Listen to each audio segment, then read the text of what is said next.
Shall we begin? This is LiveSpeak with hosts Justin Gilson, Alan Quant, and John Rainey. We're bringing you tech news, gadget reviews, Kickstarter investment strategies, and anything we want to discuss with you. Stick around, it's going to be a great show. On LiveSpeak Radio.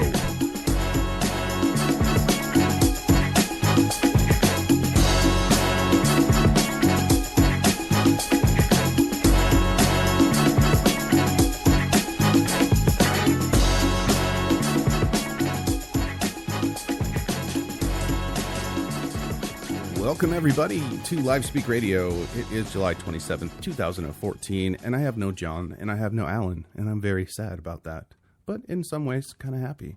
I'm on my own today, so you're going to have to deal with me. Sorry, that's what you get. We talked Comcast blunders last week, of course, and this week we're discussing why other companies like Amazon are joining the party, and our thoughts on the new Amazon Fire phone, and why it might not be a bad idea to get it, actually. We're starting to see also why net neutrality is so important. Ed Snowden sides with Russia on the FBI intelligence about the Boston Marathon bombings. If you haven't heard that, that's something very interesting to listen to. Sarah Harrison also speaks out about her Courage Foundation set up to help Ed Snowden, as well as future Ed Snowdens, over on democracynow.org. We are talking on indianatalks.com in about 6 minutes here. We'll let them join the show. We're on Spreaker.com, of course, livespeakradio.com, and iHeartRadio.com. So we also were talking about the Sarah Harrison. She's an investigative editor for WikiLeaks, and she's the acting director of course, the Courage Foundation. And in 2013, she actually accompanied Ed Snowden on his flight from Hong Kong to Moscow and spent 4 months in Russia with him. So that's interesting. I just listened to that recently on democracynow.org, and we'll have the link to that. That's actually on the website, livespeakradio.com. It's strange to hear her talk about it. They actually asked her a lot of questions about why she joined Ed Snowden and why she set up the Courage Foundation, things like that. So that's a great interview. I would play it on the show, but it's 20 minutes long or so. So I can't exactly do that. There is something I want to start off with though, and it's really I've been asked about this so many times about ergonomics at work, and because I'm a tech and I sit at a desk all day with monitors, and how should I have it set up? What kind of keyboard should I use? And is there even office injuries because of that? And I'm here to tell you there is, because there's actually some statistics out there, and the U.S. Bureau of Labor Statistics, they report that 650,000 work-related injuries are musculoskeletal disorders. So something to do with your bones and your joints, and of course, those resulting in costs to employers of over about $20 billion in workers' compensation, because $1 of every $3 of workers' compensation costs are spent on occupational musculoskeletal disorders. And employers may pay $15 to $20 billion per year in workers' compensation costs for lost work days. That's crazy. That's a lot of money. I personally at work, I try and keep everything eye level, keep your monitors eye level. But one of the easiest things nowadays to do, now that we have smartphones and we have apps and we have all kinds of different software, is get something to help you. There's apps you can get on your Android or your iPhone that remind you to stand up. I have a list of 5 apps that I've been trying out actually, and people recommend to remind you to take a break. As an IT person, I tend to dive into something, a subject or a problem, and I sit and work and think for hours because you don't want to walk away. But it's good to get up and walk, move around. It's even better just to move your eyes, believe it or not. Most people that spend their day on the computer blink 50% less than people that don't during the day. So your eyes get worn out, they get tired, they get distressed, and then you have horrible vision like most IT people do. So I tried this one actually at work. It's called iLeo. It's EYELEO, iLeo. It's just a little tiny program you can set up however long you want it to go. So every 60 minutes, for 5 minutes, it'll remind you need to take a break for 5 minutes. So that'll pop up on your screen. You can skip it if you're not ready or ignore it. But then there's one that's short breaks, which I like. It's every 10 minutes. and that will remind you to blink your eyes or move them in circles or left to right, something like that, so you don't get eye fatigue as bad. I've tried a couple of the other ones, big stretch reminder, because I forget to stand up and stretch out and walk around and things like that. So big stretch reminder was an app. It just sits, and it was for Windows. I don't know if it comes in the phone or not, but this was for a work day on my PC at work. It just sits in the bottom left by the clock. You don't even notice it. And then at certain times that you set, it just pops up and it'll give you a tip, like position the monitor about arm's length away and just below your line of sight. So it helps you learn how to be more ergonomic and healthy, I should say, at your desk while you're working all day. PC work break, that's another one for the PC that I've tried out. It's a little too complex. There's an online one though it's very, very, very basic, and it's called Evo, EVO. And if you go to protectyourvision.org, it's just a simple start. You hit start, and there's a little robot that sits in your browser, and then every so often it pops up with something and says, stretch now or stand up and walk away. And so that's universal. You can use that on anything. You just have to go to protectyourvision.org, and then I think you can customize it as well. The types of modes, if you want to have 20, there's like 20, where it's 20 minutes of work, 20 minutes of break, 20 minutes of work. I don't know anybody that has allowed that option at work. I can't just go 20 minutes on, 20 minutes off all day. But you can set it up how you like it. And of course it has all the social stuff if you want to share that you're using it and things like that. But we're going to go ahead and welcome Indiana Talks to the show, and we'll be back here on Live Speak Radio.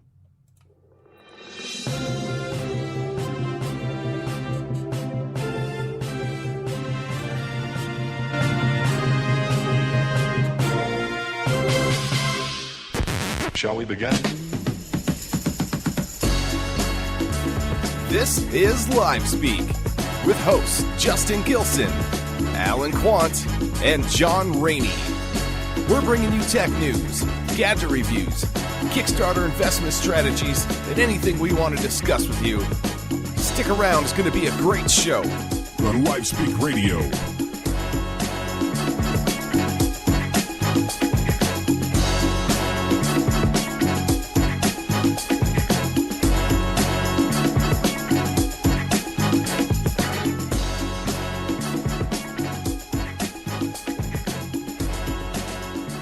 Welcome back, everybody, to Live Speak Radio.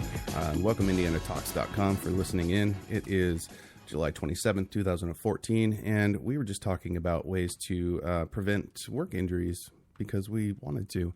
I have no John today, and I have no Alan today. Now I'm actually feeling pretty happy about that now. No kidding. It's always nice to have John and Alan on the show, but they have lives as well. So you just got me today to listen to. We were talking about Comcast blenders last week, and now we're going to be discussing why other companies like Amazon are joining the party of the ISP battle. Our thoughts on the new Amazon Fire Phone, actually, and why it might not be a bad idea to get it. And we're starting to also see now why net neutrality is so important. And that's what I wanted to start off with is why net neutrality is so important. And if you haven't heard what net neutrality is, I have a really brief audio clip I'll play in just a minute. But basically, with Comcast merging with Time Warner recently, they and joining with the FCC and all the battles of net neutrality, they've figured out that they can put a cap on our internet speeds, and therefore they can charge companies like Netflix to supply their content on their bandwidth or on their ISP or their connections. So what we've learned is now that Comcast has done this and they're starting to cap things and prices are going to start going up with Netflix and things like that, is now that Amazon is jumping into here, because with their Fire Phone, which is a great phone, by the way, it's just Amazon is getting into the ISP because it's basically the same thing where you have a phone that is just a piece of technology that accesses a bunch of content, and where that content comes from depends on your ISP. So you either get it from Verizon, or you get it from your Google Android, or you get it from Apple, or you get it from Comcast. And Comcast has Xfinity, where Amazon has Prime. So now everybody's getting into this media war. But the problem with that is if they become the ISPs, the internet service providers like Comcast, if Amazon does this same thing and they give out bandwidth and provide this service, then that means they can start charging Netflix as well, if they're going to let Netflix on their Prime or any other services like that, like Hulu, just so they can provide their services to us. So I'm going to play the clip right now, let you know, so you can kind of find out what net neutrality is and why it's so important that it stays neutral on the internet. The way the internet works today, everyone is connected to each other through the same level playing field. But a handful of phone and cable companies want to change all that. They want to lock down parts of the web and make sites pay them more money to use it. Everyone else will get the slow lane. How will they do that? By killing one of the internet's founding principles, net neutrality. So what is net neutrality? I'm not even sure what net neutrality means. You connect to the web through pipes owned by telephone and cable companies. But the deal is they're not allowed to mess with what's inside those pipes, whether it's Google or Yahoo, Lonely Girl or Bill O'Reilly, everyday citizens or business tycoons. Everybody's website gets the same speed and quality. That's called net neutrality. So what's the debate? That actually seems quite fair. Yes, almost too fair. It's as though the richer companies get no advantage at all. The companies want to set up a restricted fast lane on the internet, but only for their partners and services. Only sites who pay them a huge fee would be allowed to use it, making them gatekeepers. But thanks to you, the tides are turning. Over 1 million Americans have petitioned Congress to protect our internet's level playing field. And with your help, we can make net neutrality the law in our new Congress. So sign the petition, call your representatives, and share this message with friends.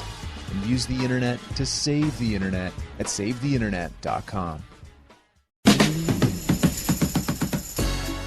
Hey everybody, this is John from LiveSpeak Radio.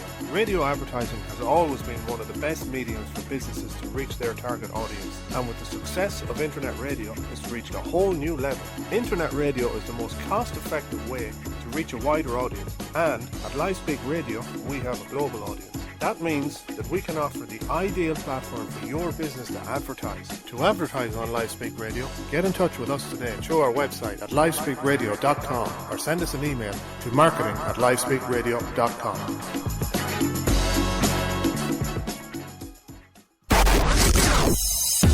If it's geeks you want, then it's geeks you got. You're listening to the Geeks of LiveSpeak, Justin Gilson, Alan Quant, and John Rainey. We won't keep you any longer. Back to the show. Welcome back, everybody, to LiveSpeak Radio. Now I hope you understand a little bit more about what net neutrality is and why it's so important. The phrase, the word that was used in that one, gatekeepers, I think describes it the best, because Comcast is there. They're the ones that decide who gets the speeds that they decide, instead of us as the consumers paying them, for our service and saying, I want the same speed that person's getting over there for the same price. Why is theirs opened up faster? And why is their content getting there quicker than mine? So, it's getting irritating. Net neutrality needs to stay, and you can head over to freepress.net. And you can donate, you can sign petitions. They have all the numbers and email addresses to contact Congress, all your representatives, things like that. Just go and do something, because it's going to be very ugly if companies like Comcast and Amazon become the monopolies of our services. And as much as people rely on these services anymore with mobile devices and phones, tablets, all that, it's going to be crazy. So, I mean, I like Comcast. I've had good service with them. Of course, we're irritated with them right now, but they don't need to be on top. I mean, how rich do you need to be, really? That's what it comes down to. Are you happy with $50 billion, or do you want $60 billion? I don't understand that level of greed, and having to take over people's basic, the internet has been around forever, basically, and it's been open, free. As long as we've remembered the internet, no one has ever said, we're going to cap your speeds because you're not paying us enough. It's just ridiculous. So there's always been different levels of paying for your internet and things like that. But yeah, this is a totally different issue. This is them controlling how fast services like Netflix and things are allowed to show up to you. So, and then that cost gets turned around and put onto us, the consumers, because Netflix has to pay Comcast even more money to have that fast bandwidth. And then, of course, to replace that loss, they're going to charge us more money, the consumers that pay for it. So, and it's just going to inflate because there's going to be no limit to what they can do. And that's the FCC for you. That's why we talk about net neutrality a lot on this show, because it's a very important thing. We also talk about Comcast, and for those that missed it last week, I'm going to play a little encore for you here in a minute. It's the Comcast customer service call that happened last week or a week and a half ago or so. And it took this, now mind you, it was a 20-minute phone call, and it took them 10 minutes that we have recorded to get disconnected from Comcast. They would not allow it. Now, we talked about this a little bit, and it's understandable for that person. It's his job. He's supposed to try and retain customers, not let them go. I understand that, but 20 minutes of just asking to disconnect service because they're unhappy or anything, it's really none of their business. If you want to disconnect and you're willing to pay disconnect fees or whatever, they should just say, okay. But they didn't. And this guy, of course, got harassed like crazy, the employee. But again, he was just doing his job. So this is the customer's name's Ryan, and he worked at AOL, and he was very kind during this entire call. So I'm going to play that again for you here, and you can listen and decide what you would do if you were talking to them during the same thing. Actually, by the end of next week, your internet will be 105 megabits per second for your internet. Astound will not give you that speed. Okay, we'd like to disconnect. We'd like to disconnect, please. Okay, so why is it that you don't want the faster speed? Help me understand why you don't want faster internet. Help me understand why you can't just disconnect us. Because my job is to have a conversation with you about keeping your service, about finding out why it is that you're looking to cancel the service. I don't understand. Is this if for, you don't want to talk to me, you can definitely go into the Comcast store and disconnect your service there. Okay? We're just asking for you to kill two birds with one stone. You got to return that cable card to the store anyways. We're actually going to just mail the cable card in, but if you can just please cancel our service, that would be great. That is all we want. We're actually not able to return a cable card by mail. Then I will send someone like a TaskRabbit to go return the cable card for us. I don't personally intend to go return the cable card. That's why we're probably not going to be canceling in store. So that's why I need you to cancel by phone. So can you cancel us by phone? The answer is yes, correct? It sounds like you don't want to go over this information with me. If you're not wanting to go over that information, okay, then that's the easiest way to get your account disconnected. I am declining to state why we are leaving Comcast because I don't owe you an explanation. So if you can please just proceed to the next question. If you have to fill out your form, that's fine. Please proceed to the next question, and we'll attempt to answer that if possible. Okay, so, being that we are the number one provider of internet and TV service in the entire country, okay, why is it that you're not wanting to have the number one rated internet service, number one rated TV service available? I'm declining to state we're switching providers. Can you please go to the next question? Okay, so what is it about Astound that's making you want to change to them? I'm declining to state, can you please go to the next question so we can cancel our service?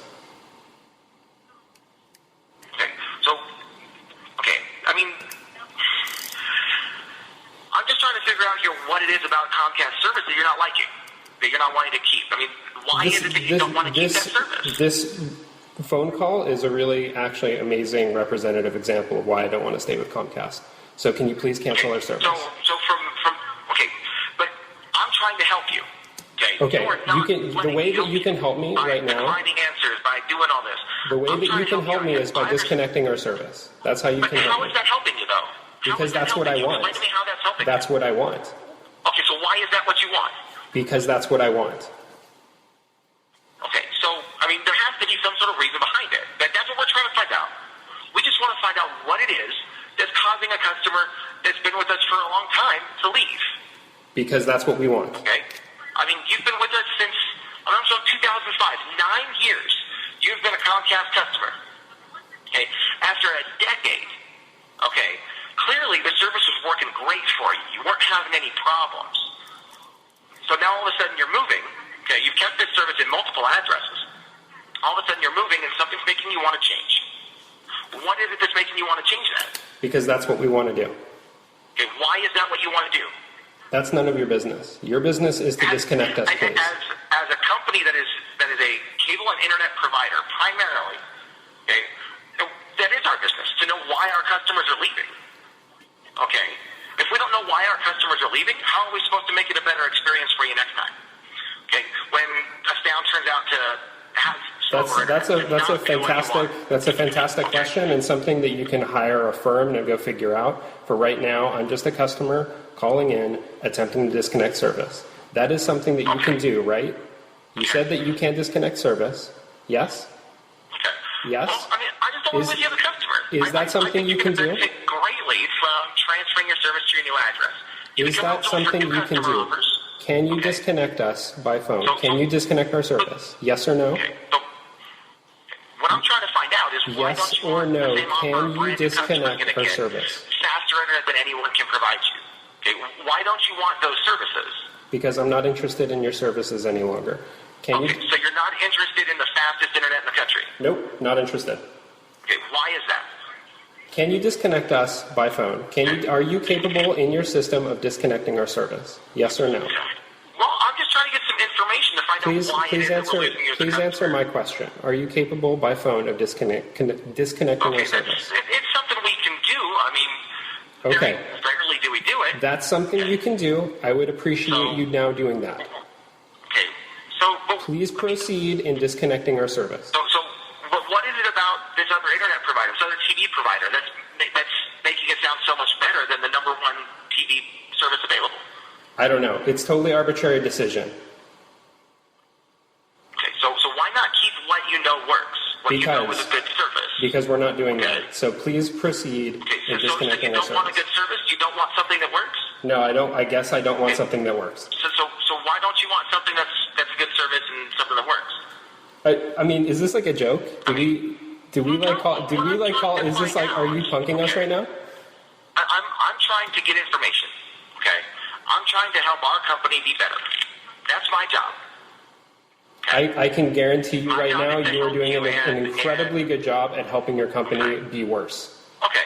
Well, you know what? I'm terribly sorry that it feels like it sounds to you like it feels like I'm trying to argue. I'm just trying to help you out and get some information. We'll just bypass all this information. I'll go ahead and disconnect this service. Okay? Fantastic. It's really a shame to see you go to something that can't give you what we can. Okay, well, if that winds up being the case, then we will call you guys back up and we'll reconnect. I mean, you're not going to get the 100,000 free on-demand titles. You're not going to get 105 megabits per second for your internet. Guaranteed speed at 105. Okay? I mean, no one else can guarantee their speeds like we can. Okay? So, I mean, we can definitely transfer this over to your new address and get you a lower rate. I could save you almost more than $100 per month. I could save you more than $100 per month. Okay, doing that transfer. Okay, get you internet that's 5-6 times faster than anything any other company can provide you. Are you done? Okay, get you the number one TV service available. Okay, and what about those savings, those services? Are you not why? Are you done? What makes you not want that service? You literally just a moment ago said that you would go ahead and disconnect our service, and that's what we're going to need to do. So can you go ahead and do that now? I'm working on that process. Okay, great. Okay. How much longer is that process going to take? I'm asking some questions Can you tell me how much longer? That's all I'm doing. Can you tell me how much longer it's going to take? Okay. I'm just asking some questions while I'm going through that process. I understand. Can you tell me how much longer? Can you tell me how much longer? A couple more minutes here. Okay. Okay, a couple more minutes. Thank you. Okay, so what about the service? I mean, is it that's causing you to want to change? What about these offers that we have available to you? I'm good. I'm just going to wait until you can confirm that we've canceled service. So I'm just going to hang out here. Well, you're all set. You know what? It's disconnected. I'm really sorry to see you go to something that can't give you what we can. But I'd like to thank you very much for being a great part of Comcast. Have a wonderful day. Can you give me a confirmation number for the cancellation of service? I don't have a confirmation number. Well, how do I have confirmation that we've got Well, you'll service receive canceled? a final statement in about 3 weeks. A final statement in 3 weeks. Yes. Okay. All right. But again, I want to thank you very much for being a great part of Comcast. Have a wonderful day. And just so I can confirm, you said that your name is... Correct. Okay, cool. Thank you. Okay. All right. You're very welcome. Have a great day. You too.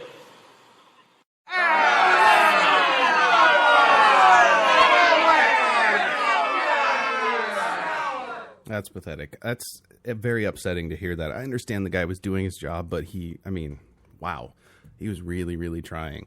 But I have learned more. There's some other things going on with Comcast. Because they become so popular, they become, of course, targeted for scams. And there's been a couple of recent scams that I want to tell you about that have to do with Comcast, because a lot of us have Comcast. So it all begins, you get a call from a very knowledgeable person who knows how long you've been with Comcast, the services you have with them, and how much your monthly bill is even. And they may not have all the information perfectly correct, but they'll be close enough, of course, to draw you in. Then they offer you this new promotion telling you if you pay $600 up front, you will not get a bill at all for the following 6 months. And then for 6 months beyond that period, your bill will only be $99 a month. And it all sounds fairly legitimate, but the key is how they want you to pay. They want you to use one of those green dot money pack, the cash cards, the ones you can buy out at Walmart or any store, any gas station. Once you purchase the card and provide a PIN number with the money on it, the scam's complete and they take all your money. So if a Comcast rep calls you up and says they have a good deal for you and they want you to pay with a prepaid green dot MasterCard, it's probably a scam. There's another recent one too. Those also have been victimized by this. Say the pitch is extremely real. The thieves provide an employee number, a Comcast rewards confirmation number, and if you call the phone number they provide, it will even answer with, "You have reached the Comcast Infinity Rewards program." Not Xfinity, Infinity. So it all sounds legitimate if you don't catch it. But in the end, Comcast customers receive a cutoff notice after failing to pay their actual bill after they get their deals from this scam. And Comcast issued a statement expressing its concerns about the hardships the bogus offers have created for its customers. And they say, quote, "We are aware of the Green Dot Money Pack scam in which victims receive an email or call offering them a promotional package for Comcast service. The call or email advises the victim to pay an upfront fee using a Green Dot Money Pack. While Comcast accepts Green Dot as a form of payment, under no circumstances would it be required in advance for services." And they, of course, encourage customers to confirm promotional emails or calls that appear to be from Comcast by verifying the offer information on the company's official website, Comcast.com, or by calling 1-800-COMCAST.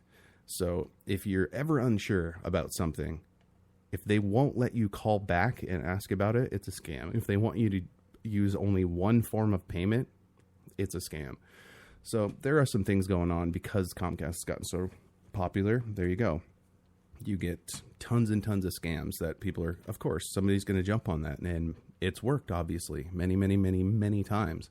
And who knows how much money they've gotten out of these kinds of scams. But that's our rant on Comcast and net neutrality for the day. And Amazon is getting in there with their phone. The Fire Phone is actually a pretty fantastic phone because it gives you access to all of Amazon stuff. Amazon Prime, which has all your music and videos and all that stuff that you need anyway. So they can provide pretty much all the same services that Verizon can, or that even Comcast can, or Android, Google. So it's companies like that. I mean, Yahoo might even jump into it. You have no idea because of the money that's to be made in that market.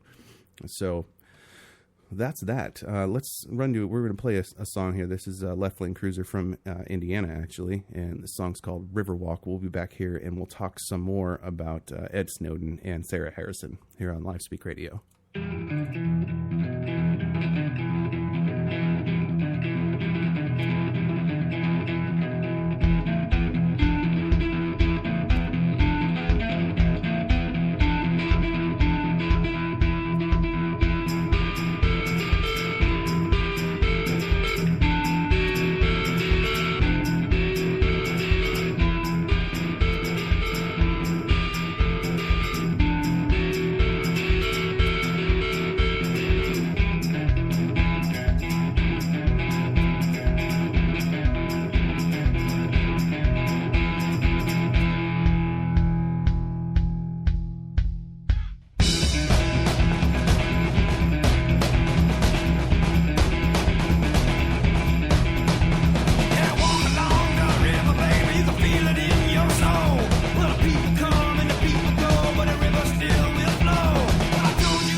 You're listening to Live Speak Radio with Justin and Alan. Justin and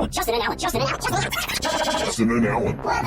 Follow Live Speak Radio on Spreaker, Facebook, Twitter, YouTube, and more. And tune in every Sunday at 2 p.m. Pacific Time for the latest tech news, advice, projects of the day, and outrageous stories that will make you say, "What the?" Now heard on Spreaker.com and IndianaTalk.com. Always read and follow label directions. Now back to the show.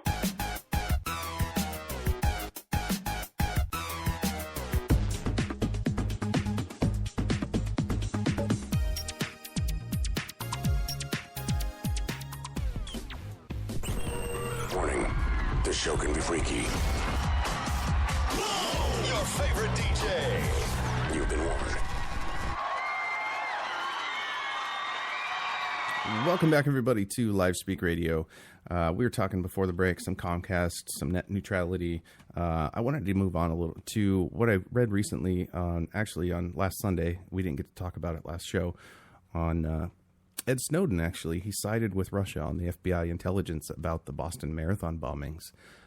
Edward Snowden says that U.S. surveillance failed to stop the men suspected of planting bombs at the 2013 Boston Marathon, even though Russia provided them with intelligence. And he says, quote, "Despite the fact that communications of everybody in America were currently being intercepted, they didn't catch the Boston bombers, despite the fact that the Russian intelligence service specifically warned the FBI that these individuals were known to be associated with Islamic terror groups." The FBI would sharply disagree with that statement, citing a review of how intelligence and law enforcement agencies could have thwarted the bombings. Now, according to an FBI Inspector General report, the Russians told the FBI in 2011 that one of the suspects, Tamerlan Sarnov, quote, was a follower of radical Islam and a strong believer, and also that he had changed drastically since 2010 as he prepared to leave the United States for travel to the country's region to join unspecified underground groups.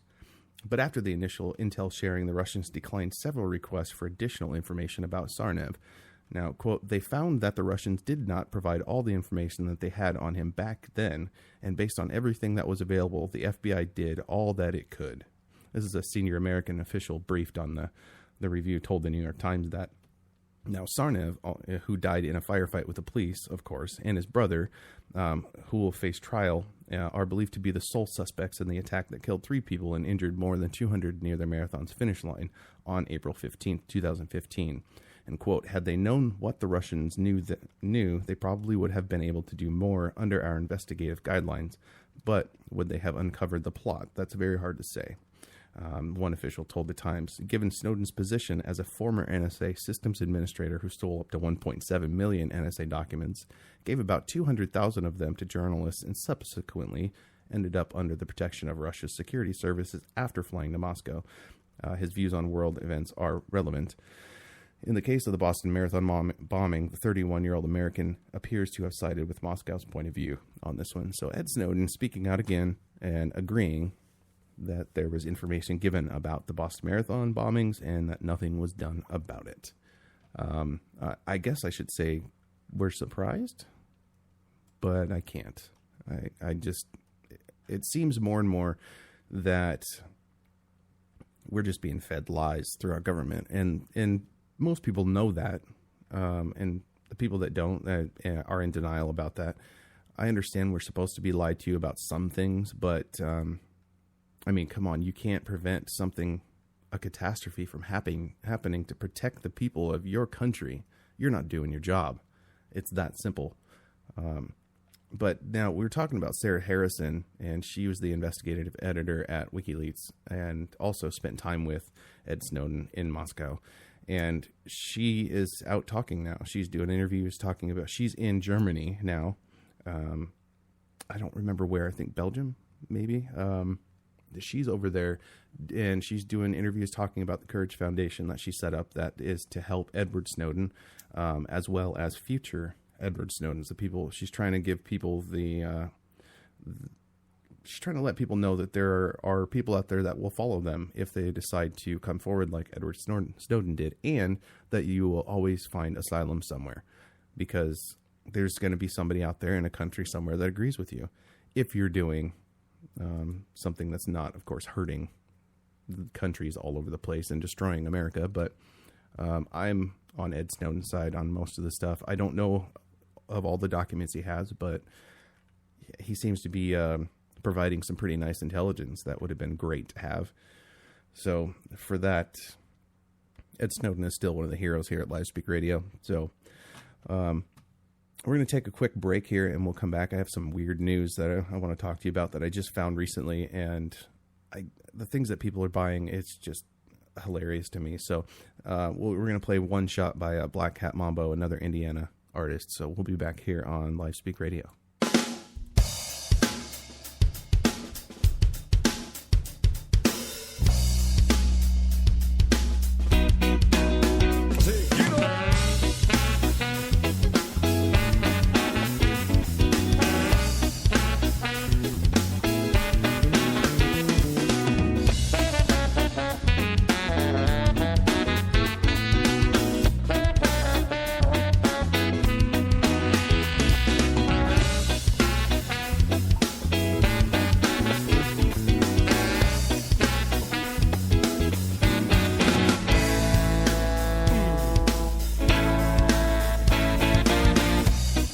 shot ain't ever enough.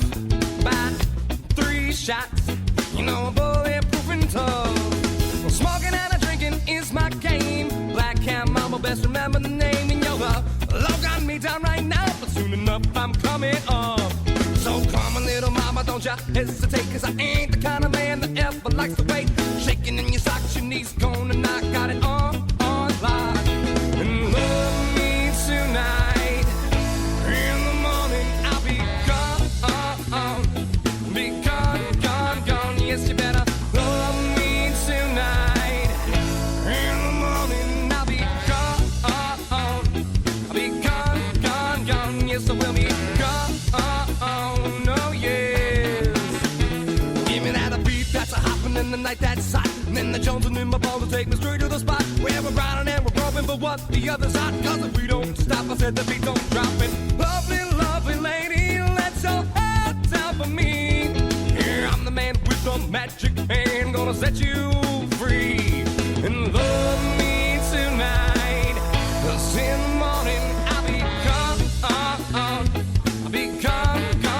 Yes, you better love me tonight. In the morning I'll be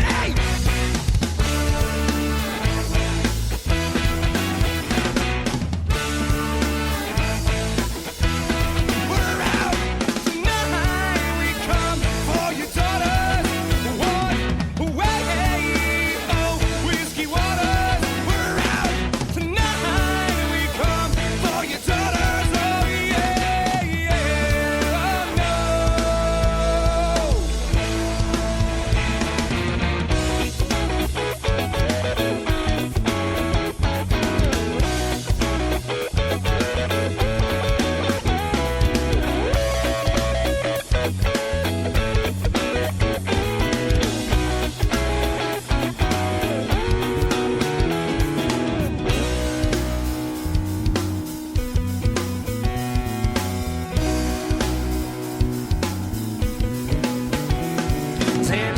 One shot ain't ever enough. By 3 shots, you know I'm bulletproof and tough. Smoking and drinking is my game. Black Cat Mama, best remember the name. And yoga, log on me down right now, but soon enough I'm coming up. Well, I'm coming on up. And then I'm coming on up. But you better love me tonight. Love me, love town. One, two, 3, now.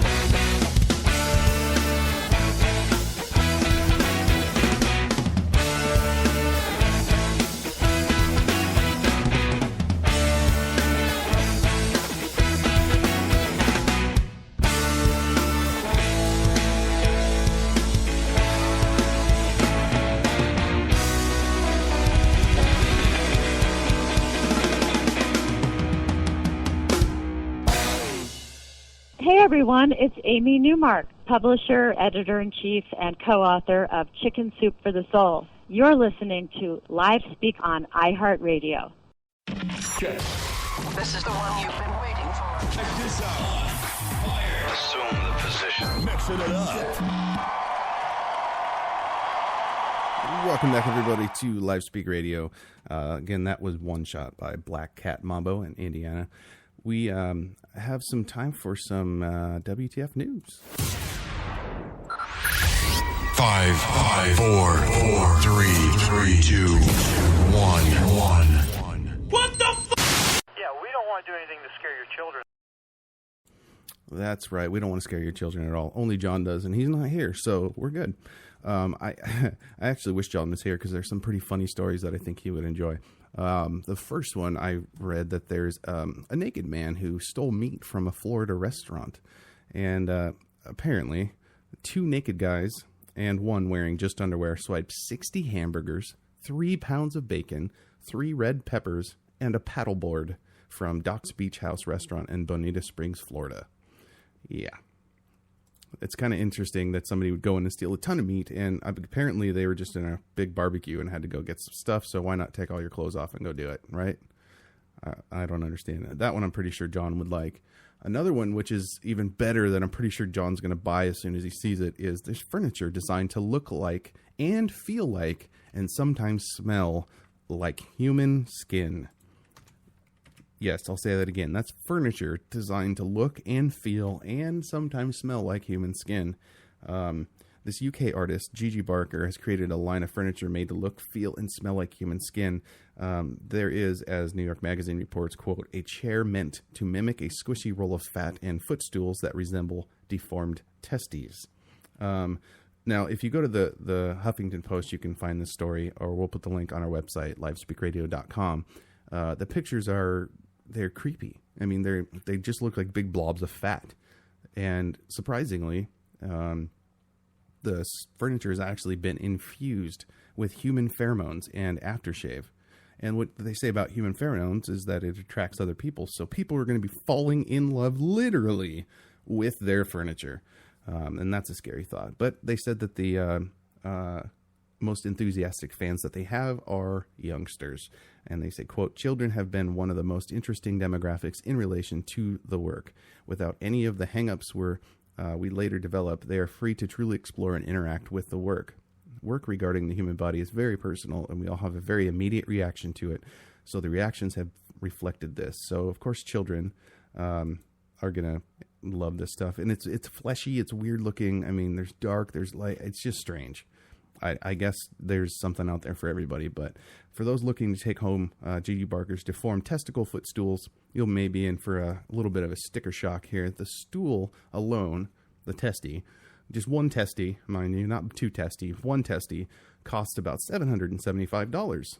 And the skin chair will run you close to $2,550.